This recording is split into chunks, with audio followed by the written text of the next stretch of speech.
Episode 2. Apa benar papa ada di kamar ini? Batin Azil. Azil pun membuka kamar tersebut dengan kunci yang telah diberikan oleh staf hotel. Akan tetapi, bukan papanya yang ia lihat, melainkan seorang gadis dengan tubuh yang penuh keringat. Azil menoleh, melihat pintu yang sudah terkunci. Cara murahan macam apa yang papa lakukan? Ucap Azil kesal. Panas, ucap Diva membuka kancing bajunya. Hei perempuan, apa seperti ini caramu mencari uang? Ucap Azil marah. Tolong aku, ucap Diva mendekati Azil. Berhenti, menjauhlah dariku, ucap Azil menghindar. Akan tetapi Diva sudah hilang kesadaran akibat pengaruh obat perangsang yang diberikan oleh ibu tirinya. Diva semakin mendekati Azil, bahkan sangat dekat. Ia juga mengalungkan tangannya ke leher Azil. Aku mohon, ini sangat menyiksaku. Aku tidak tahan, ucap Diva sensual. Sentuhan demi sentuhan ia lakukan Diva, yang membuat Azil merasa tidak tahan. Sungguh Diva begitu menggodanya. Baiklah jika ini yang kau inginkan. Malam ini tidak ada gunanya jika kau meminta ampun, ucap Azil mendorong Diva ke kasur. Di sisi lain, semoga kali ini rencanaku benar-benar berhasil, ucap Tuan Baylor sambil tertawa kecil di kamarnya. Pagi hari, Diva terbangun dan mendapati dirinya yang sudah tidak memakai sehelai benang pun. Kenapa aku bisa di sini? Dan apa yang terjadi? Kenapa badanku sakit sekali? Ucap Diva bingung. Diva pun menoleh ke sampingnya. Terlihat seorang lelaki yang jelas dia tidak kenal. Lelaki itu tertidur lelap dan tidak mengenakan pakaian. Seketika bayangan tadi malam pun terlintas di pikiran Diva, di mana dia sedang menghadiri acara pertunangan Tara dengan Brian. Dan ia merasa pusing setelah minum segelas bir yang diberikan oleh Tara kepadanya. Saat ia minta izin pulang, ibu tirinya malah membawanya secara paksa ke kamar hotel itu dan menguncinya. Sekarang aku tahu, ini semua adalah perbuatan mereka, ucap Diva menahan tangisnya. Diva tidak menyangka ia telah menyerahkan mahkota dirinya yang telah ia jaga selama ini kepada seorang lelaki asing yang tidak ia kenal. Aku harus segera pergi dari sini, batin Diva. Baru saja Diva ingin melangkah turun dari ranjang, ia malah merasakan begitu sakit di bagian kewanitaannya. Sakit sekali, ucap Diva meringis. Di sisi lain, kediaman keluarga Buana. Aku harus melanjutkan rencanaku yang berikutnya, ucap Tuan Baylor bergegas masuk ke dalam mobilnya. Jalan, ucap Tuan Baylor kepada sopirnya. Entah apa rencana orang tua itu, tetapi yang jelas, sekarang ia menuju hotel tempat di mana ia menjebak anaknya sendiri. Suara seseorang yang mendobrak pintu kamar hotel. Azil, apa yang telah kau lakukan? Bentak Tuan Baylor. Azil yang tengah tertidur pulas pun terbangun. Papa, ucap Azil kaget. Diva yang melihat itu pun bergegas menutupi dirinya dengan selimut. Papa, apalagi yang direncanakan orang tua itu? Batin Azil kesal. Azil, beraninya kau mencemari nama baik keluarga Buana. Aku sangat malu dengan perbuatanmu, ucap Tuan Baylor berakting. Tuhan, maafkan aku. Ini salahku. Bebaskan dia dan biarkan aku yang dihukum, ucap Diva polos. Tidak, aku tidak mau tahu. Kalian berdua harus menikah. Dengan begitu keluarga Buana tidak akan menanggung malu, ucap Tuan Baylor tegas. Apa? Menikah? Ucap Azil dan Diva bersamaan. Sekarang juga Azil, bawa wanitamu ke rumah. Aku menunggumu. Berlalu pergi. Azil mengetahui ini semua adalah rencana papanya. Akan tetapi kali ini ia sudah tidak bisa menolak lagi. Kau... berapa uang yang dibayar papaku padamu? Ucap Azil mencengkeram dagu Diva. Uang katamu? Hei, dengar baik-baik. Aku tidak mendapatkan sepeser uang pun. Aku hanyalah dijebak, ucap Diva membela dirinya. Rupanya kau berani melawanku, ucap Azil marah. Baru kali ini ada perempuan yang berani melawan Azil dengan begitu pintar. Kenapa tidak? Sudahlah, aku harus pergi, ucap Diva memakai kembali pakaiannya. Pergi? Apa semudah itu? Apa kau tidak mendengar apa yang dikatakan papaku? Ucap Azil marah. Aku mendengarnya dan aku tidak mau, ucap Diva ingin pergi. Baru saja Diva ingin melangkahkan kakinya, Azil malah menahan kuat pergelangan tangannya. Tidak semudah itu. Kau telah membantu papaku untuk menjebakku, bukan? Dan sekarang kau ingin pergi? Jangan harap, ucap Azil kasar. Berapa kali aku harus mengatakan jika aku tidak tahu sama sekali tentang jebakan papamu, ucap Diva marah. Aku tidak peduli apa kau mengakuinya atau tidak. Azil menghentikan ucapannya. Ketika sebuah ide terlintas di benak Azil, jika ia menikah, maka ia akan terbebas dari semua rencana-rencana konyol papanya. Dan ia bisa memanfaatkan Diva agar nama baiknya tidak tercemar.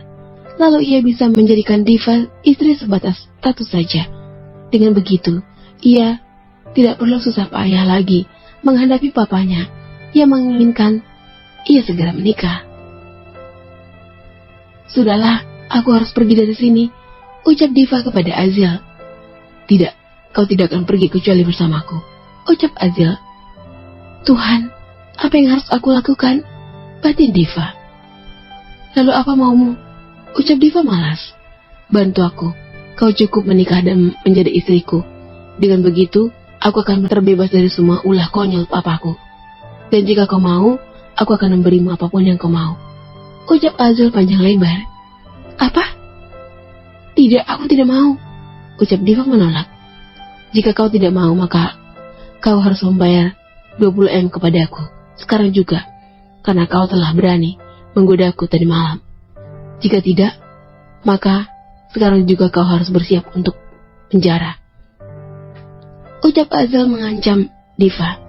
Diva tidak habis pikir dengan apa yang dikatakan Azil kepadanya. Apa aku tidak salah dengar? Bukankah dia begitu menikmatinya? Batin Diva. Diva merasa sangat pusing akan hidupnya yang seperti ini. Tetapi jika dia menolak Azil, ini malah akan lebih rumit lagi. Setelah itu pun Diva mendapat ide. Jika ia menikmati dengan Azil, maka ia bisa meminta bantuan Azil untuk membalas dendam kepada keluarganya yang jahat itu. Maka ini semua adalah impian impas. Apa kau sudah selesai melamun? Ucap Azil membuyarkan lamunan Diva. Baiklah, tapi ada syaratnya, ucap Diva kepada Azil. Bukankah aku akan mengabulkan satu permintaanmu? Jadi katakan saja, ucap Azil menatap lekat Diva. Aku ingin kau juga membantuku membalaskan dendamku pada keluargaku yang sudah membuat hancur hidupku, ucap Diva menahan emosinya ketika mengingat ibu tiri dan adik tirinya. Baru kali ini aku mendengar ada seseorang yang ingin membasmi keluarganya sendiri, ucap Azil tertawa. Diamlah, kau cukup menyetujuinya dan tidak usah berkomentar tentang aku, ucap Diva merasa kesal. Baiklah, aku setuju. Ingat, pernikahan ini hanya sebatas status, ucap Azil kepada Diva. Baik, aku mengerti dengan itu. Kita tidak boleh jatuh cinta, ucap Diva membenarkan bajunya. Tenang saja, itu tidak akan terjadi, ucap Azil menarik tangan Diva keluar dari kamar hotel. Di sisi lain, aku rasa dia sudah tidur nyenyak dengan lelaki tua itu kan, Bu? Ucap Tara kepada ibunya. Benar sekali, dan kita mendapatkan uang yang banyak dari lelaki tua itu, ucap Maya memegang kartu ATM-nya. Ibu dan anak yang jahat itu hanya tahu jika Tuan Baylor ingin seorang perempuan untuk dijadikan istri. Akan tetapi mereka tidak tahu istri untuk siapa. Beberapa saat kemudian, Azel dan Diva tiba di sebuah rumah mewah, lebih tepatnya mansion keluarga Buana. Diva tercengang melihat mansion yang sangat mewah dan lebih mirip seperti istana itu. Ada taman yang begitu luas, dengan beberapa bodyguard yang berdiri tegak di depan halaman rumah dan juga pintu. "Ayo masuk," ajak Azel kepada Diva. Karena tidak ada tanggapan dari Diva, Azel langsung menarik tangan Diva menuju pintu masuk. "Hei, lepaskan aku. Aku bisa berjalan sendiri tanpa harus kau seret begini," ucap Diva melepaskan tangan Azel darinya. "Benarkah? Setahu kau hanya sibuk melihat sekitar rumahku, sehingga kau seperti patung." Azel kembali menarik Diva masuk ke dalam mansionnya. "Siang, Tuan. Tuan Baylor sudah menunggu di ruangan tamu," ucap salah satu asisten Tuan Baylor. "Siang. Baiklah, aku akan ke sana," ucap Azel sambil terus menarik Diva. Mereka pun tiba di ruang tamu. Sungguh Diva merasa begitu gugup menghadapi Tuan Baylor. "Duduklah," ucap Tuan Baylor kepada Azel dan Diva. Azel dan Diva pun duduk berhadapan dengan Tuan Baylor. "Karena kalian sudah berani berbuat seperti itu, maka kalian harus menikah," ucap Tuan Baylor seolah-olah marah. "Dasar tua bangka, pura-pura marah padahal ulahnya sendiri," batin Azel mengumpat papanya. "Bagaimana Azel? Apakah setuju?" "Baiklah, aku setuju, tapi ada syaratnya." "Baik, katakan saja apa yang kau inginkan." "Aku tidak ingin pernikahan ini dipublikasikan, dan aku juga tidak ingin membuat pesta apapun," ucap Azel menyilangkan kakinya. "Syarat macam apa itu, Zil?" ucap sang papa emosi. "Jika papa tidak setuju, maka aku tidak akan menikah," ucap Azel mengancam. "Baiklah, aku setuju." Sedari tadi Diva hanya diam, sepatah kata pun tidak keluar dari bibirnya, karena dia tidak ingin mencampuri urusan ayah dan anak itu. Tuan Baylor pun melirik ke arah Diva, yang sedari tadi hanya diam dan diam. "Siapa namamu?" Namaku Diva, Tuan." "Panggil aku Papa." Iya baiklah, Papa." "Aku ingin bertanya padamu, Diva. Apakah kau benar-benar mau menikah dengan Azel?" "Iya, Tuan, aku mau," ucap Diva sedikit takut. "Bagus kalau begitu. Kapan kalian akan menikah?" ucap Tuan Baylor tidak sabar. "Orang tua ini sungguh membuatku gila," batin Azel kesal. "Azel, aku bertanya padamu." "Sekarang juga." Azel berdiri dari tempat duduknya. "Sekarang?" tanya Diva kaget. "Bagus, lebih cepat, lebih baik," ucap Tuan Baylor senang. "Ikut aku." Azel menarik tangan Diva. Sepertinya sejak tadi mereka terus tarik-menarik ya. Azel membawa Diva ke kantor catatan sipil. Beberapa jam kemudian, Azel dan Diva keluar dari kantor catatan sipil. "Dengan begini kita menikah begitu saja?" tanya Diva memegang surat nikahnya. "Apa itu masih kurang jelas?" ucap Azel berlalu masuk ke dalam mobilnya. Apa aku benar-benar sudah menjadi seorang istri?" batin Diva. "Apa kau ingin terus berdiri di sana?" ucap Azel dari dalam mobil. Diva berjalan masuk ke dalam mobil. Di dalam mobil hanya ada keheningan. Mereka tidak terlihat seperti pasangan suami istri sama sekali. "Sekarang kau harus membantuku," ucap Diva mencairkan suasana. "Katakan apa yang harus aku lakukan?" tanya Azel kepada Diva. "Tidak usah terburu-buru. Aku hanya ingin 80% saham perusahaan almarhum ibuku yang sekarang diambil alih oleh ayahku," ucap Diva mengecam erat bajunya, menahan emosi. "Hanya itu, sangatlah mudah," ucap Azel membenarkan dasinya.